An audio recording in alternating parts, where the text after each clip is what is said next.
Good morning guys! Magluluto po tayo ngayon ng baon ng aking partner. Paksiw na isda. Lalagyan po natin ng talong.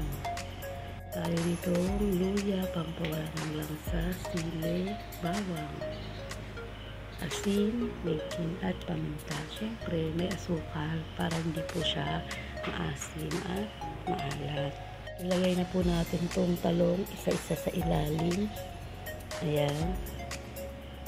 Ganyan lang po. Hili-hilera lang po natin yung talong.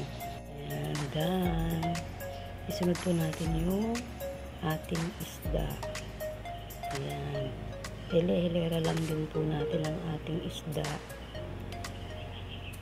Ayan na po ang ating isda. Next naman po natin yung asin. Ito na po guys ang ating asin.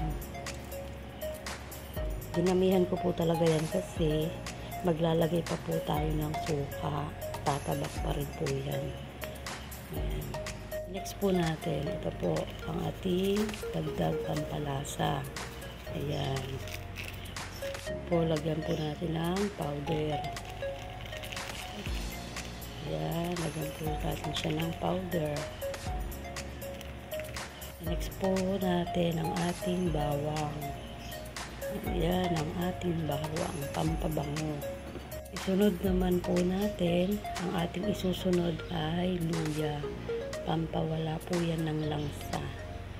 At saka manamis-namis po kasi itong luya na to. Ayan. Next po natin na ilalagay, ito na po ang next, ang ating siling green. Gusto ko kasi medyo maanghang. Kung meron ng siling pula, mas the best sana. Masarap lalo kumain. Ayan. Ang next po natin, ito asukal. Para hindi po maasim yung ating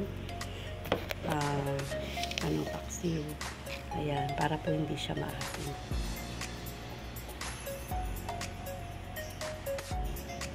Ang pinakalas po natin ay suka. Ayan, suka. Sarap, ang bango. Ibusin na po natin para medyo may sabaw.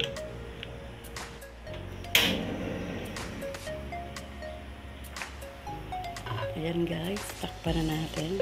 Hintayin po natin yung kumulo. Ayan.